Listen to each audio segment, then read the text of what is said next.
From now on, Holy Father, not my will, but your will be done.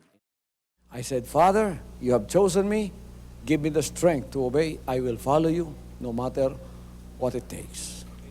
If you know me, you cannot be neutral about me. Either you will hate me or you will love me. Because there is only one important business in the world. It is the business of salvation.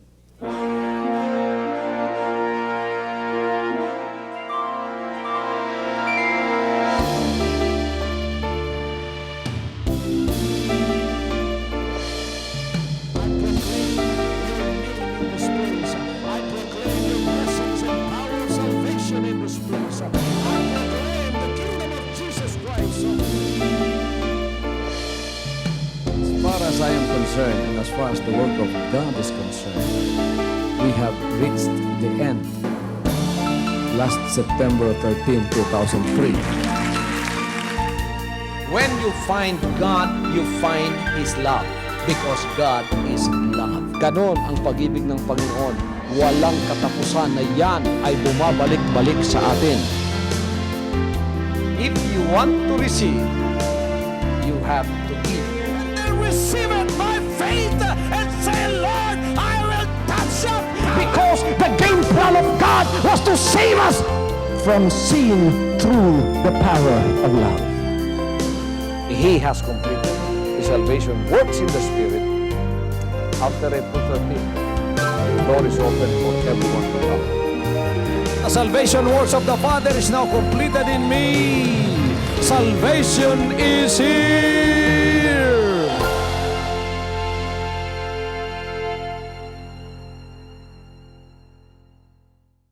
God created us. Nung ginawa tayo ng Diyos, alam niyo yung buhay natin, ang ganda. Alam niyo magandang buhay natin? Bakit? Anak tayo ng Diyos. Sinong gumawa sa iyo? Ang Diyos. Ang unang magulang natin, si Dan at si Eva, ginawa sila. Ang ganda ng buhay. Biruin niyo itong buhay, oh. Walang kamatayan. Hindi tumatanda. Walang karamdaman. Walang problema. Walang poverty. Hindi ka na dapat magpawis ka para kumain ka.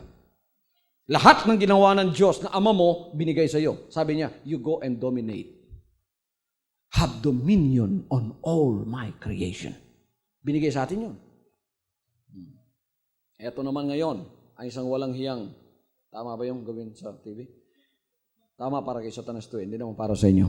Eto ang isang false recruiter na bumagsak mula sa langit.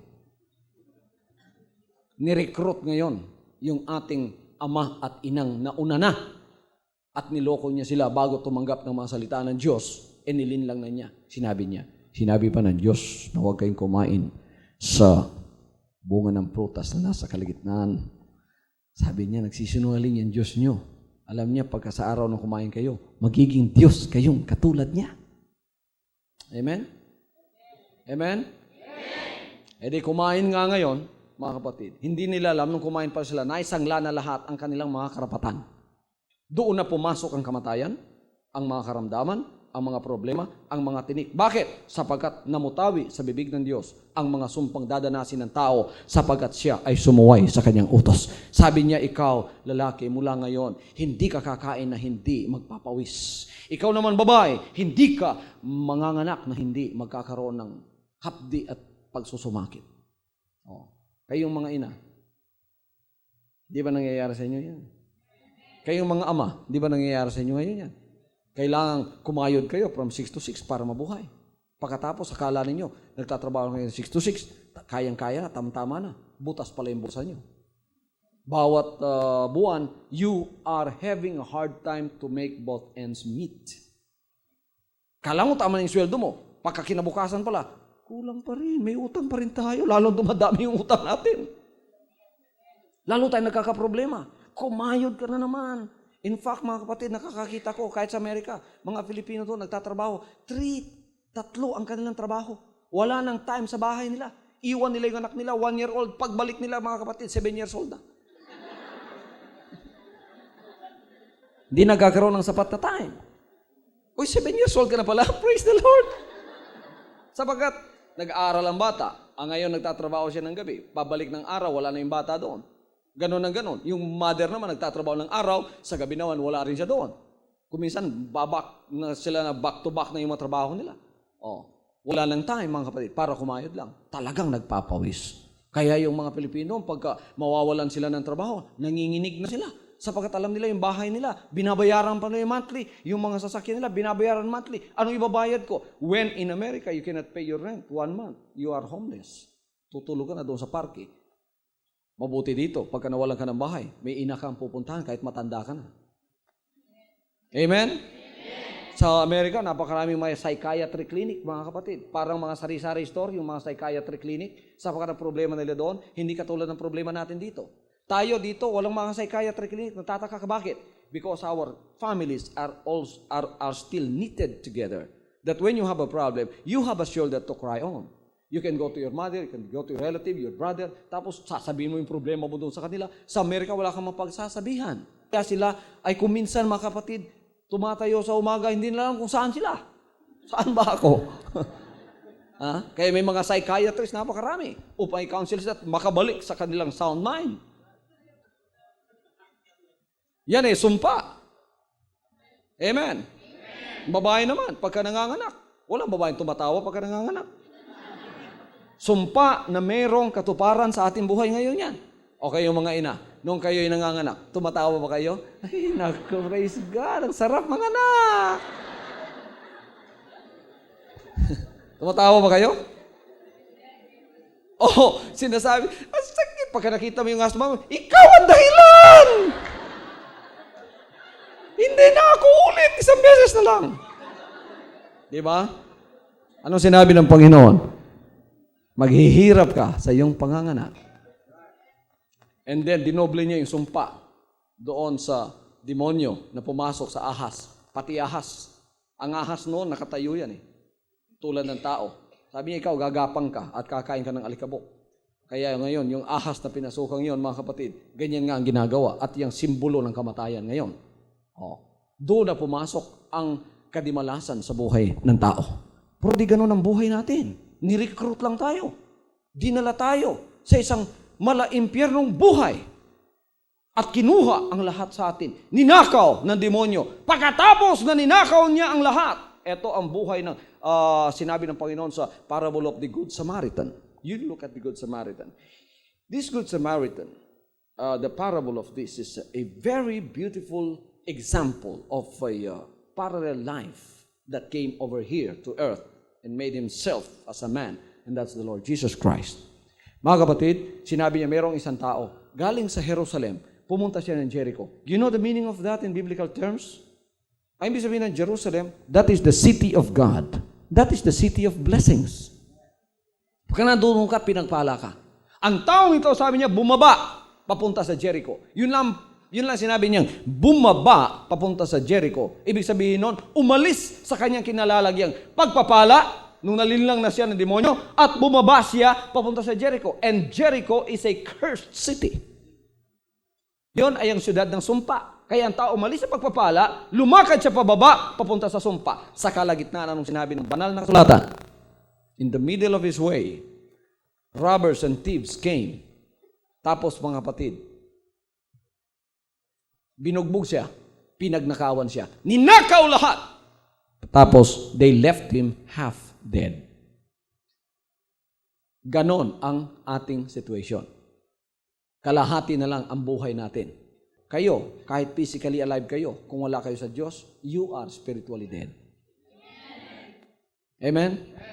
Kaya merong isang disciple, lumapit sa Panginoon.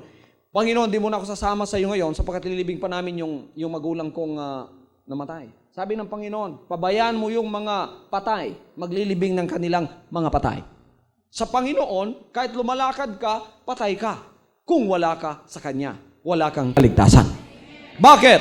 For God, if you live about 80 years old, that's not life at all. What's the lifespan of man? The Bible says that our lifespan is about 70 to 80 years. 80 anyos ang lifespan ng Pilipino. Mahaba na yon. Kung bubuinasin ka, maging 100 ka pa. Pero maging ango-ango na ka, Okay? With God. One day with God is 1,000 years with us. So if you live about 50 to 60 years, buhay ba yon? Ilang minuto sa Diyos yun?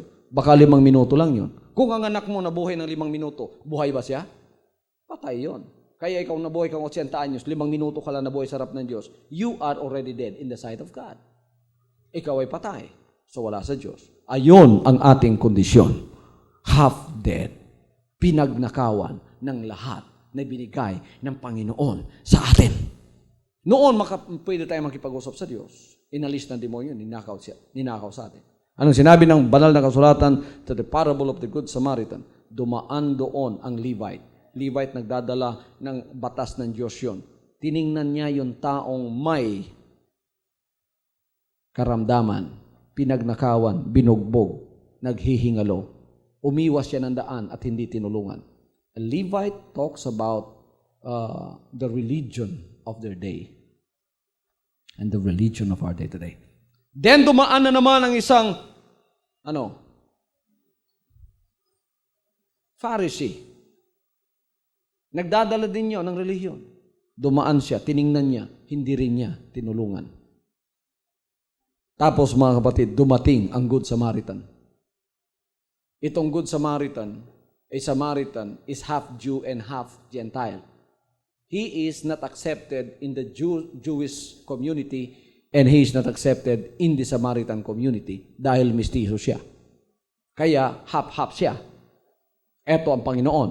Half man and half divine. He is both man and God. So dumaan siya. Siya ang tumulong ngayon sa tao. Tapos isinakay sa kanya sasakyan, binuhusan siya ng oil and wine, tapos dinala siya sa bahay tuluyan. Sinabi doon, ingatan mo yan, alagaan mo yan. Kung kulang pa itong bibigay ko sa iyong dalawang denaryo, pagbabalik ko, babayaran pa kita. Tayo yon mga kapatid. Binilanggo tayo ng demonyo.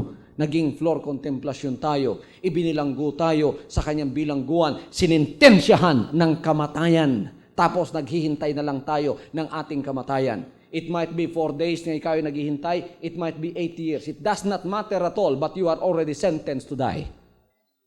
Bibitayin ka na rin ng demonyo. Kaya may bukol kang nararamdaman sa katawan mo, sabi ng doktor sa iyo, cancer yan. 3 araw ka na lang, at 3 buwan ka na lang. Naku, sentensyado ka na. Sino rito ang sentensyadong masaya?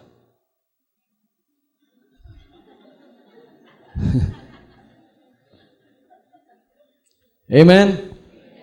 Sa pagdidigap natin ng mga istorya ni Flor Contemplacion, 4 na taon pala siya nakabilanggo sa Singapore. Pero alam niya kung kailan siya bibitayin, mga kapatid, sapagkat binigay sa kanya at tinelegramahan pa ang kanyang pamilya. Noong March 15, you can visit your mother or your family here. And March 17, claim the body. Ganun pala doon telegramahan yung pamilya mo. Visit March 15, claim the body, March 17. Pagpunta mo doon, wala nang patawad yon. Tayo, ganun din. Sabi ng demonyo, tinelegramahan niya ang Panginoon natin.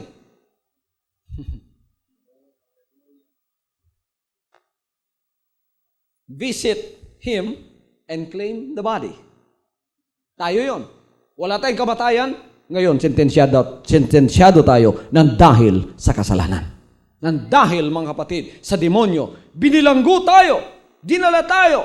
Tapos kung ikaw, si Flor Contemplacion, nasa bilangguan ka ng Singapore, anong dadamdamin mo doon? Wala kang kakampi. Wala kang abogado. Tayo, ganun din sa bilangguan. Wala tayong kakampi, walang lahat. Masamang balita yan, ano? Hindi masamang balita yan? Pero mga kapatid, pumunta ako rito, sinabi ko muna ang masamang balita. Sapagkat isusunod kong sasabihin sa inyo ang magandang balita. Hallelujah. Ito ang magandang balita. Ang magandang balita, hindi lang sumulat ang presidente natin upang tayo ay palayain at kaawaan at alisin sa kamatayan. Ang presidente natin ay pumunta sa sanlibutan ito. Nagkatawang tao.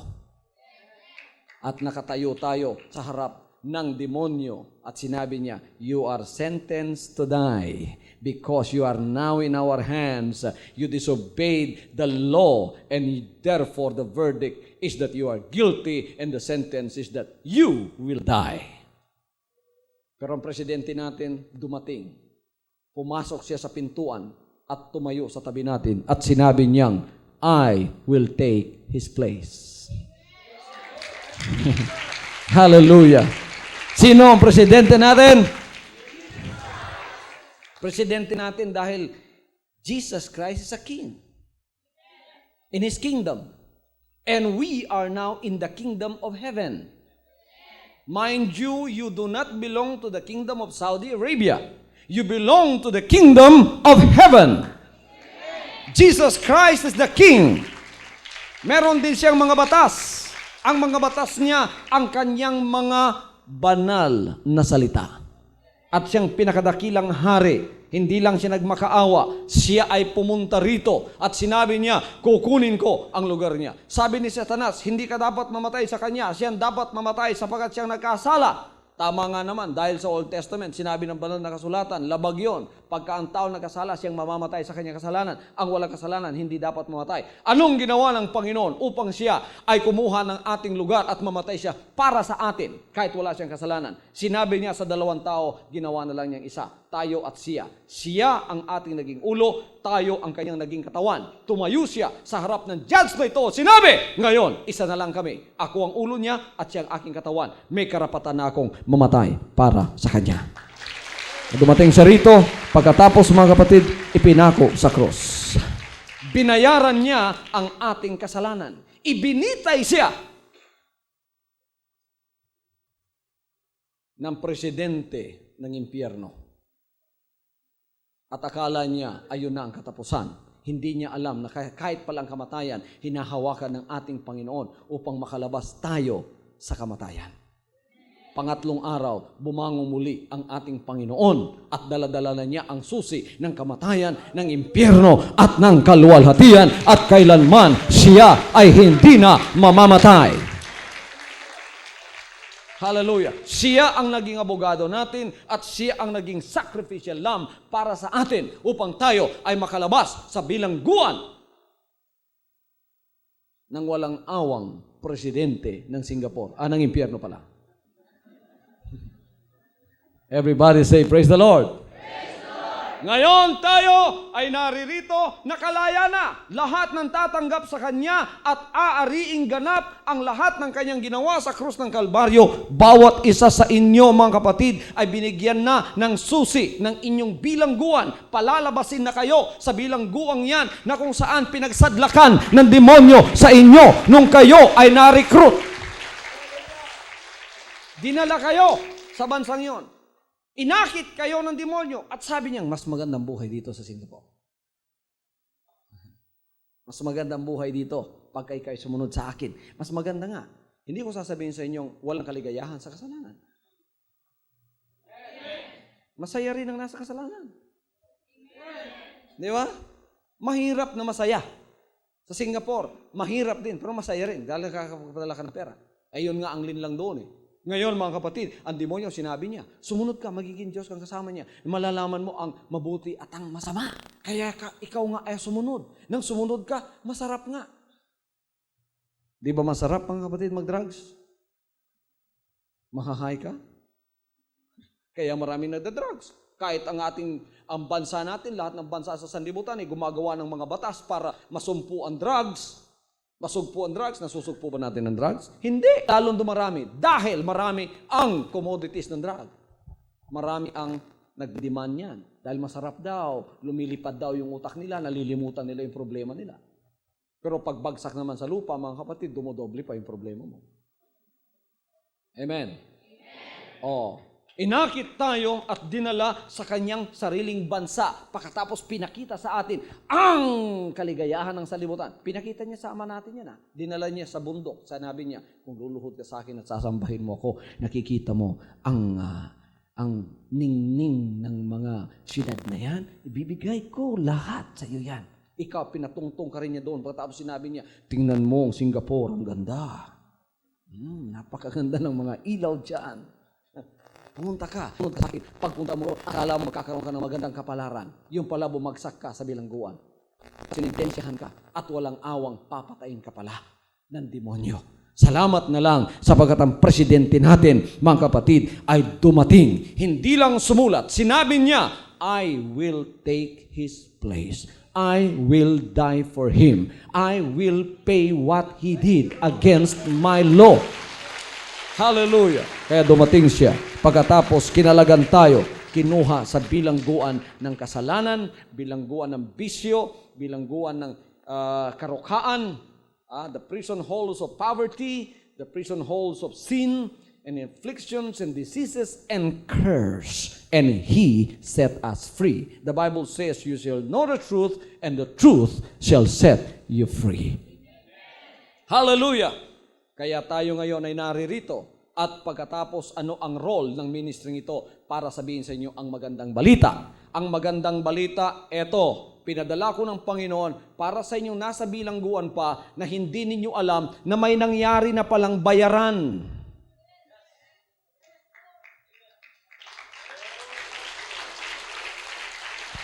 Sasabihin ko sa inyo ang katotohanan.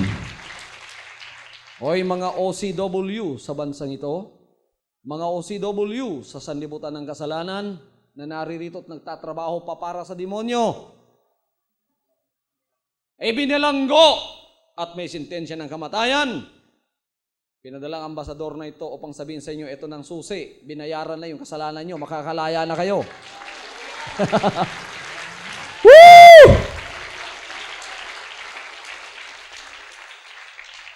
Pero halimbawa mga kapatid, binayaran na ang kasalanan nyo, palalabasin na kayo. Pagkatapos hindi kayo maniniwala, sasabihin nyo, hindi ako maniniwala niyan. O kaya sasabihin mo, Pastor, sanay na po ako dito sa bilangguan, dito na lang ako, babay na. May magagawa ba ang ginawa ng Panginoon sa iyo parang palayain ka? Hindi, kaya sinabi ko kanina, kahit makapangyarihan siya at binayaran niya kasalanan niyo at makakalaya kayo ngayon, kung hindi ninyo bubuksan ang puso ninyo at tatanggapin sa inyong puso ang mga salita, ang magandang balita na kayo ay nakakalaya na nga, kung tatanggapin ninyo siya at magiging personal yung tagapagligtas, wala siyang magagawang kalayaan para sa inyo. Kaya kayong mga pagod na sa bilangguan ng presidente ng Singapore, ng impyerno pala, makakalaya na kayo ngayon. Simple lang ang dapat niyong gawin. Isasauli sa inyo ang ninakaw ng demonyo.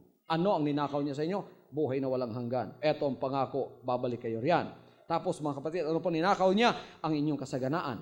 Ano pang ninakaw niya? Ang lahat ng bunga ng Espiritu sa inyong buhay. Ang inilagay niya riyan, bunga ng laman. Kaya kung nasa sa bilangguan ka, puro kalungkutan. Meron bang tao na kabilangguan masaya? Hindi. Lalo na kung gusto ka makalaya. Lahat ng tao doon umiyak. Kaya ikaw, kahit wala ka sa bilangguang rehas na nakikita mo, ngunit nasa sa buhay mo ang mga bagay na yan, nakabilanggo ka sa bilangguan ng demonyo, umiyak ka sa kalungkutan. Kaya nga, hindi na kayo makangiti. Hindi kayo nasanay sa pagkangiti. Bakit? Lahat ng tinatanggap ninyo, puro na lang balita ng kalungkutan. Kaya, mula nung maliit ka, hanggang lumaki ka, hanggang naging OCW ka ng demonyo, mga kapatid, ay malungkutin ka. Konsumisyon doon, konsumisyon dito. Walang magandang balita ang tinatanggap mo. Pagka nag-asawa ka naman, binubugbog ka. Pag uwi mo, natatakot ka na naman. Walang magandang balita. Kaya, puro na lang kalungkutan. Isang buwan, walang sweldo. Pagtingin sa lalagyan ng bigas, walang bigas. Pagtingin sa bangko, overdraft. Walang magawa. Puro na lang kalungkutan. Problema doon, problema dito. Hindi ka na nasanay. Ninakaw ng demonyo ang bunga ng Espiritu sa iyo. Ano ang isang bunga ng Espiritu? What is one fruit of the Spirit? Love, joy, peace.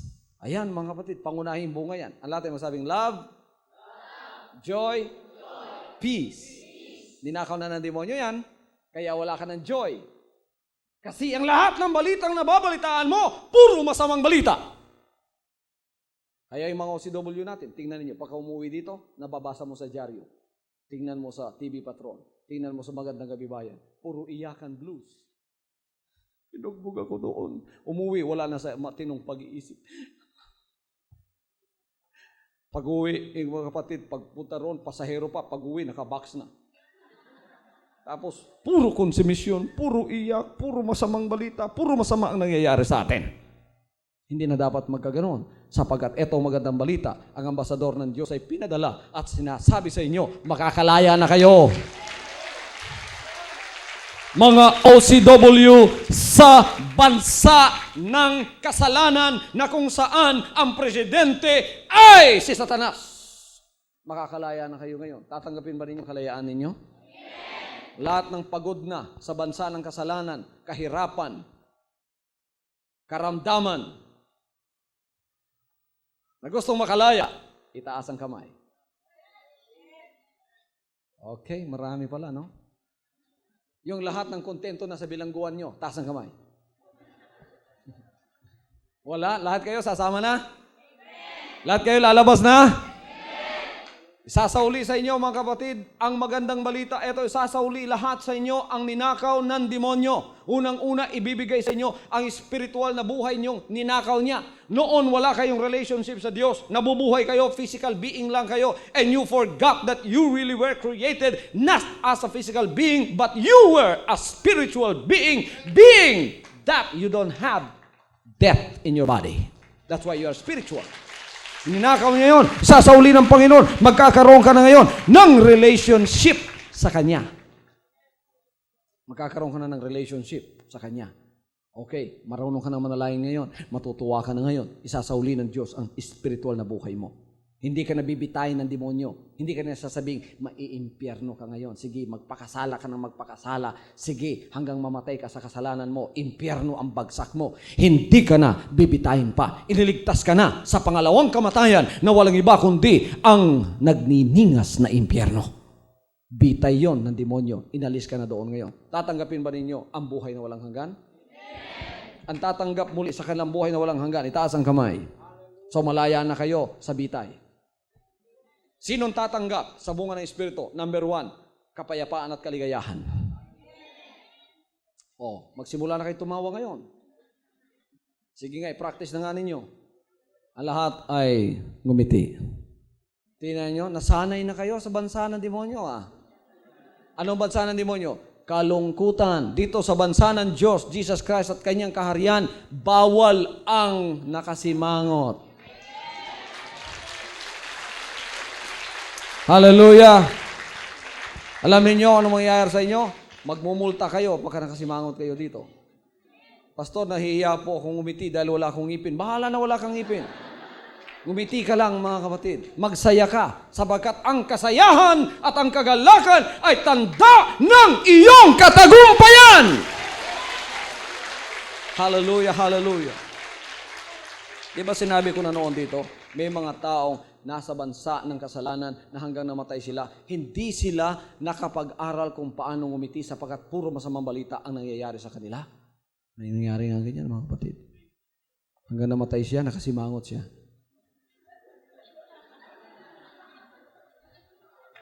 Di ba kung dadalhin ang patay na katawan doon sa funeraria, yung taga-funeral parlor, inaayos nila yung mukha, no? Minemake-upan yun, tapos pinangingiti talaga yon. Dito nakasimangot, pinangiti. Nakangiti na siya konti. Ngunit nung ibinurol na siya, pagkaraan ng isang araw, bumalik na naman. Nakasimangot na naman, sapagkat nakasanayan na niya yon. Wala siyang katagumpayan sa kanyang buhay. Lahat ng kanyang pangangailangan, hindi na ibibigay. Dadalangin siya mga kapatid, hindi ang mga kasagutan ng dalangin ang darating, kundi karagdagang problema na naman. Ngayon ay babaguhin ng Diyos yan sapagkat isasauli muli sa iyo ang iyong pananampalataya. Ano ang pananampalataya mo? Yan ang pinakamalaking bagay na isa sa pinakamalaking bagay na ninakaw ng demonyo sa iyo na relationship mo sa Diyos. Isasauli niya muli ngayon yan sa iyo. Ano ang pananampalataya? Paniniwala mo sa lahat ng sinabi ng Diyos. Kaya yung iba sa atin, we cannot respond to the Word of God because we are spiritually dead. We cannot believe what the Word of God says is true because we have been promised so many times by people and by Satan to give us a good life, but it never happened. It never came to pass. And we have sought many, many times from people, the answer from people, and it never came to us. And now we are treating the Word of God just like that. When we hear the Word of God, parang nakapakinig tayo ng mga salita lang ng tao at hindi natin pansin yon at wala na tayong paniniwala at pananampalataya sa mga salitang yan. Ibabalik ng Diyos. The Lord will quicken your faith tonight. Where will your faith start? Your faith starts by hearing. When I say open your hearts, I really mean open your minds. Because when the Bible talks about heart, it does not talk about the organ that pumps in the center of your breast.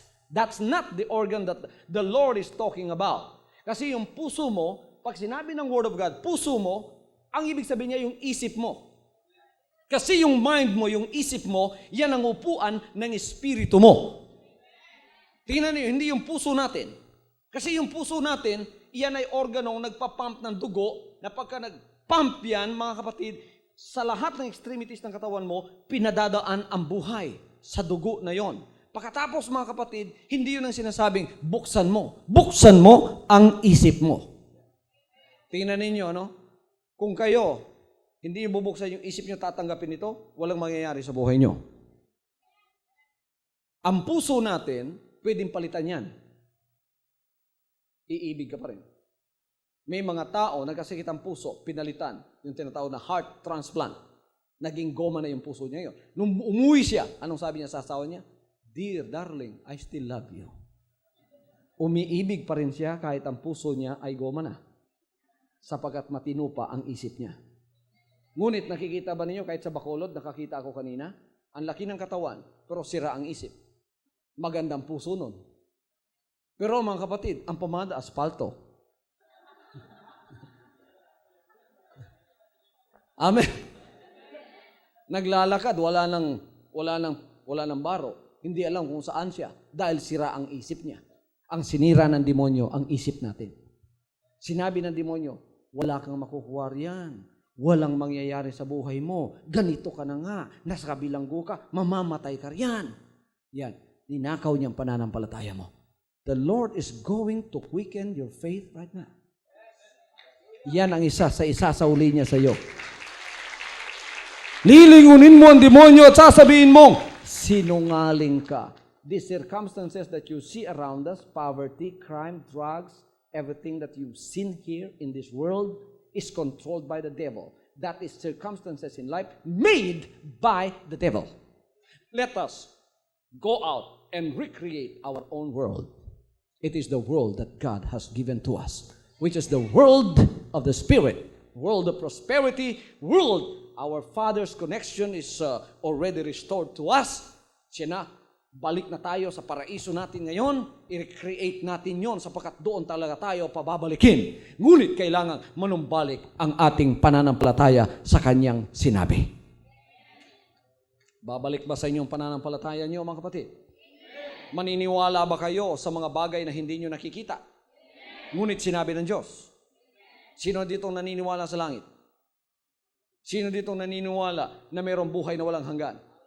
Sino rito naniniwala na babalik na muli si Jesus Christ sa mga araw na ito? Sino rito ang naniniwala na may bahay na ginto na naghihintay sa inyo? Sino rito ang naniniwala na si Jesus Christ naririto sa kalagitnaan natin ngayon?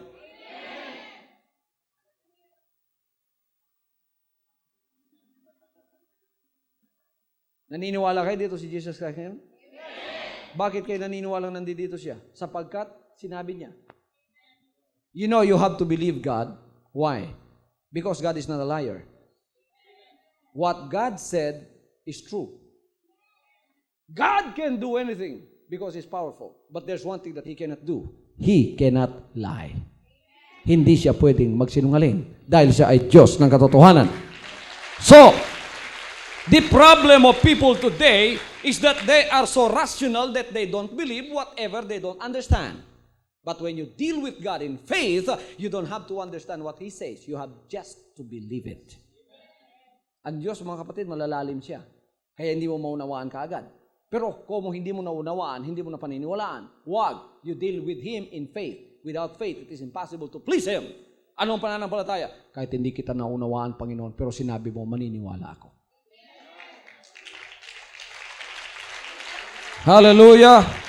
Hallelujah! Sinabi ni Paul, anong sinabi niya? We walk by faith, not by sight. So yung circumstansya mo, by sight yan. Sinasabi ng circumstansya mo kahit hindi nagsasalita, pag uwi mo sa bahay mo yan, anong sasabihin ng circumstansya mo? Sinungaling si Kibuloy, tingnan mo, pobre ka pa rin. Sinungaling si Kibuloy, pinanlaing ka kanya kanina, masakit ang tiyan mo, masakit pa rin ngayon. Ito ang pananampalataya, mga kapatid. Ariin mo ang sahat ng sinabi ng Diyos. Totoo. Nararamdaman mo man o nakikita mo man o hindi. Totoo ang sinabi niya. Right now, pagka ako'y nanalangin sa iyo, ililay hands kita, may sakit ka. Pastor, may sakit po ko dito, ililay hands mo ko, kaya mananalangin ako sa pagkalahatan. Ngayon, pagka panalangin kita, pag uwi mo, masakit pa rin ang ulo mo. Sasabihin sa iyo ng kaibigan mo, ano, dinalangin ka ni Kibuloy, gumaling ka ba? Kahit nararamdaman mo sakit ng ulo mo, kung may pananampalataya ka, anong sasabihin mo? Wala na. Because I don't walk by feelings. I don't walk by sight. I walk by faith. Wala na. Pagka sinabi mong wala na, it's just a matter of time na yan ay mawawala talaga. Tapos, hindi mo mapapansin. 2-3 araw. Ba, yung ang migraine ko na 15 years ko nang daladala, wala na nga. Sapagat inunahan mo na ng pananampalataya. Ito ang pananampalataya. Believe and you will receive. Ito ang walang pananampalataya. I will receive first before I will believe. I will feel first before I will believe. I will have to see first before I will believe. Wala kang pananampalataya. Ito ang pananampalataya. Believe and you will receive. Hallelujah. Amen. Everybody say praise the Lord. May karamdaman ka, gusto kang gumaling? Ano ang pakiramdam ng tao may karamdaman? Malungkot. Lalo na kung tinaningan ka ng demonyo. 3 buwan ka na lang. May terminal cancer ka na. Ano, pag uwi mo, sasabihin mo sa mga kamag-anakan mo, magsasaya ka ba, magpa-party ka? Uy, mag-party tayo. Bakit? 3 buwan na lang ako. You don't do that. Pag uwi mo, there's a gloomy look in your face. Sasabihin ng pamilya, oh ma, anong nangyari? Mga anak, 3 buwan na lang tayong magkakasama. Malungkot ang lahat, di ba? Ngayon, mga kapatid, pagka ikaw naman, pinagaling at nawala yung cancer mo. Ano ba, inoperahan ka, nawala yun. Tapos sinabi ng doktor, nakapagtataka, wala ka ng cancer. Pag uwi mo, anong gagawin mo? Magsasaya ka. Sasabihin mo, yay, mga anak, wala na akong cancer, hindi na ako mamamatay. Di ba magsasaya ka? Now, the reality is, you still have that cancer. But when I pray today, what are you going to do? Papalitan mo ngayon yung damdamin ng may sakit sa damdamin ng wala ng sakit at pinagaling na. Kung pinagaling ka na, masaya ka, di ba? Ngayon, kunin mo na ang damdamin ng pinagaling. Kahit nandoon pa yung cancer mo, magsaya ka na. Angkinin mo na wala na ang karamdaman mo sapagkat naniniwala kang pinagaling ka na ng Panginoon. Kaya pag-uwi mo, yung feeling ng isang pinagaling na ang siyang ilipat mo sa iyo. That's a principle in faith. That is how God operates. That's why when He said, it is impossible to please God without faith. Imposible na ikaw ay kalugod-lugod sa ito kung wala kang pananampalataya. Kaya itong operation ng faith na ito, mga kapatid, importante sa mga OCW para makalaya kayo at magkaroon kayo ng kasaganaan. Ngayon, lilipat natin yan sa kasaganaan. Sino rito, sabi ni Brother Romulo, ang gusto ng 1 million pesos? Yung nagtaas ng kamay na nauna, mapapalad kayo. Okay, bibigyan ko pa kayo ng chance. Napakarami pa talaga dito ang ayaw ng kalayaan, ano?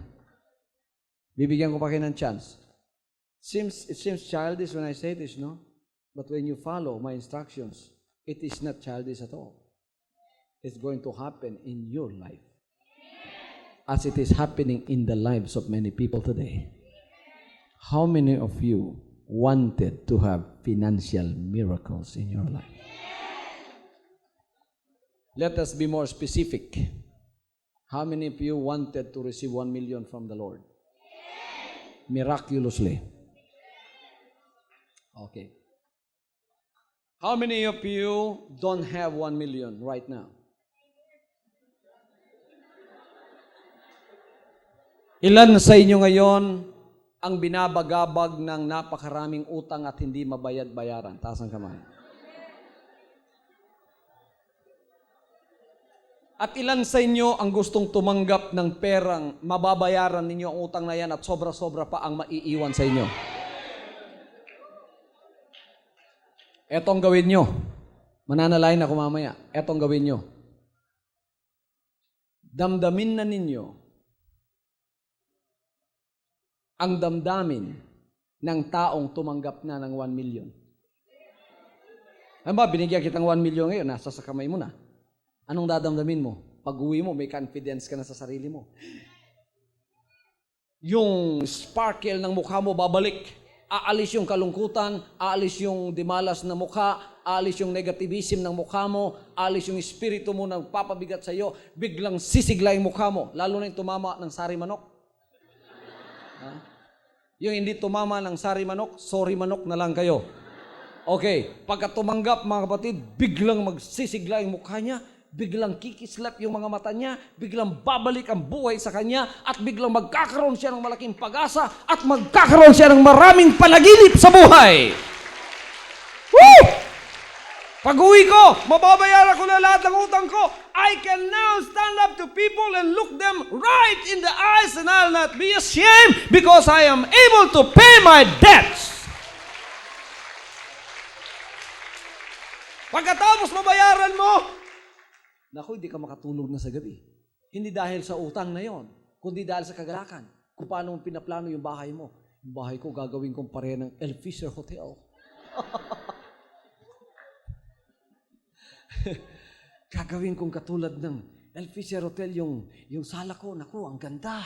Pagkatapos, yung kotseng pangarap ko, bibilihin ko yun para sa Panginoon. At lalo akong magsusumigasig sa paglilingkod sa Kanya. Di ba masarap na buhay yun? Sino gusto ng buhay na gano'n? You can have that right now. Ang gawin mo lang, tanggapin mo sa pamamagitan ng pananampalataya. Ngayon, kahit wala pa sa iyo, ang real na 1 million, kailangan ang damdamin mo tulad na ng tumanggap ng 1 million. Woo! Amen! And it is just a matter of time that you are going to receive those things that you have longed from the Lord. He was the one who said, ask anything in my name and I will do it. Alam tayo mo sabing, anything. Marami ang umako sa akin because I'm a prosperity preacher. Sabi nila, I don't like Brother Kibuloy because he's a prosperity preacher. Anong gusto nyo? Poverty preacher? Hindi pinangako ng Panginoon yun. Ang pinangako ng Panginoon, ito sinasabi ko, ang kapital mo lang, pananampalataya. Hallelujah!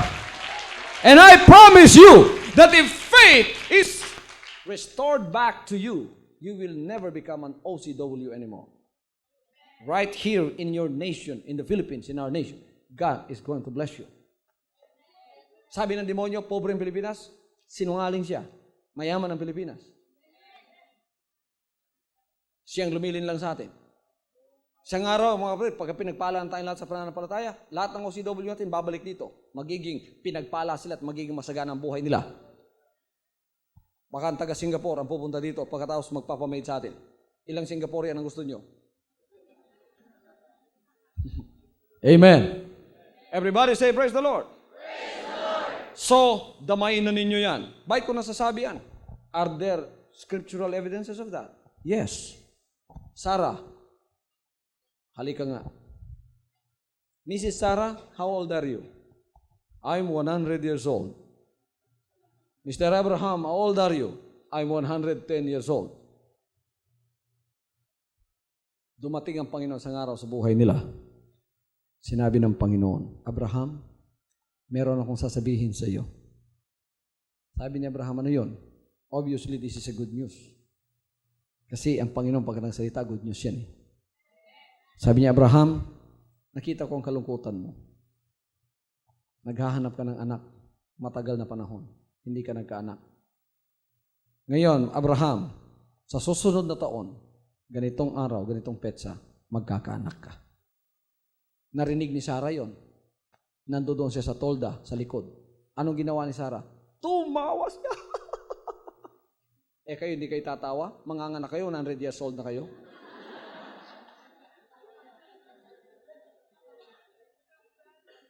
Ano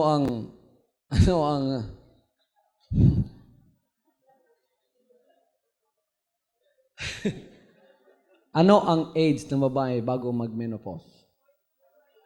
40 or 45 years old. Si Sarah, ano yan? 100 years old na. Opos na blah. Abaw, gid. Hindi na ya menopause, opos na ya. Hindi na ginaya magkaanak. So Sarah laughed because she looked at her body. Wow. Parang talong na tuyo.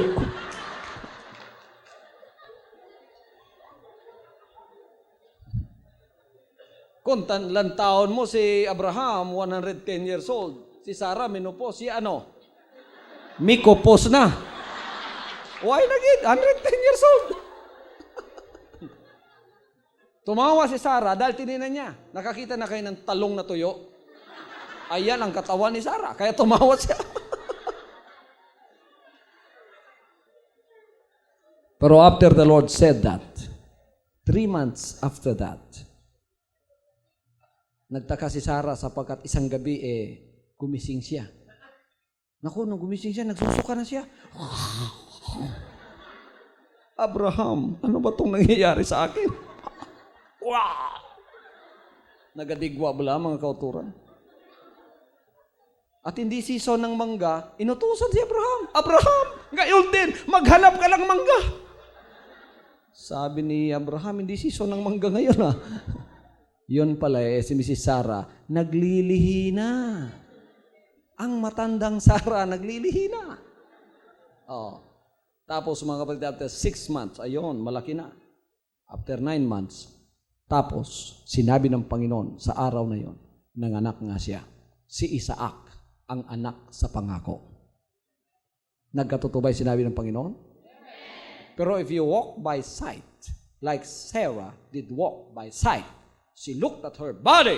It's impossible. But when God says it, with man it is impossible, but not with God. For with God, everything is possible. Hallelujah.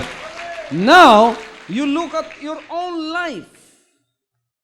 Matagal ka nang nabubuhay sa sanlibutan ito. Many times the devil has told you, you will never improve anymore.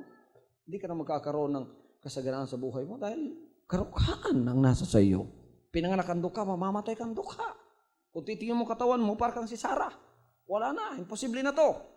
Pero sapagat sinabi ng Diyos, mangyayari sa iyo. Ang sinabi ng Panginoon, sino ang gusto dito pagpapala na wala ng silid na kalalagyan? Pinangako ba niya yan? Pinangako niya. Sabi niya, give your tithes in the storehouse so that there may be meat in mine house. And try me now here, which saith the Lord, if I will not open to you the windows of heaven, and I will pour you out a blessing, that there shall not be room enough to receive it. The Lord is not a liar. Totoo yung sinasabi niya. Bubuhusan ka ng papapala, wala ng silid na kalalagyan. Bubuhos sa'yo yan. Everybody say, praise the Lord. Praise the Lord. Titingnan mo ang buhay mo, wala ka ng pag-asa. Pero sinabi ng Diyos, magkakatotoo sa'yo yan. Tingnan ninyo mga kapatid, si Sarah, nagkaanak nga. After 100 years old, nagkaanak. Kayo, ngayon pa kayo lalago sa buhay nyo? Amen. Ang kinin ninyo, ang pananampalatayang yan. Damahin ninyo ang kaligtasan at kalayaan na ibinibigay ng Diyos. He said, the Spirit of the Lord God is upon me because He hath anointed me to preach the gospel to the poor, to set free those that are brokenhearted, to set free those that are in prison. Kayo nasa bilangguan, palalabasin kayo at ang inyong sirasirang puso ng dahil sa dimalas na buhay, konsumisyon na buhay, puro lang broken-hearted kayo, puro lang kayo umiiyak, papalitan ng Panginoon yan at bibigyan kayo ng kagalakan sapagkat ang lahat ng bagay na itong tinitingnan ninyo na magkakasagana ang buhay ninyo, ito ay ginawa para sa inyo at ibabalik niya sa inyo. From now on, Holy Father, not my will, but your will be done. I said, Father, you have chosen me. Give me the strength to obey. I will follow you no matter what it takes. If you know me, you cannot be neutral about me. Either you will hate me or you will love me. Because there is only one important business in the world. It is the business of salvation.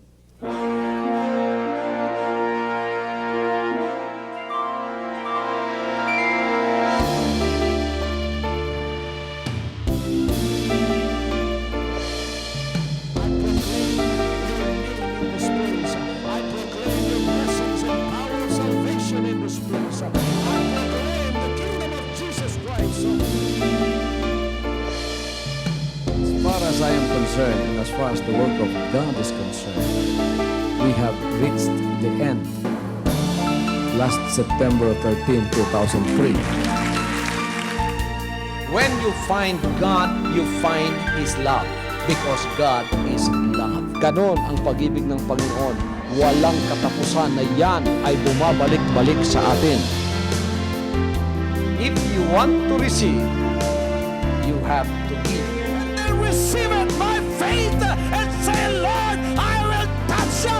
Because the game plan of God was to save us from seeing through the power of love. He has completed. His salvation works in the Spirit. After April 13th, the door is open for everyone to come. The salvation works of the Father is now completed in me. Salvation is here.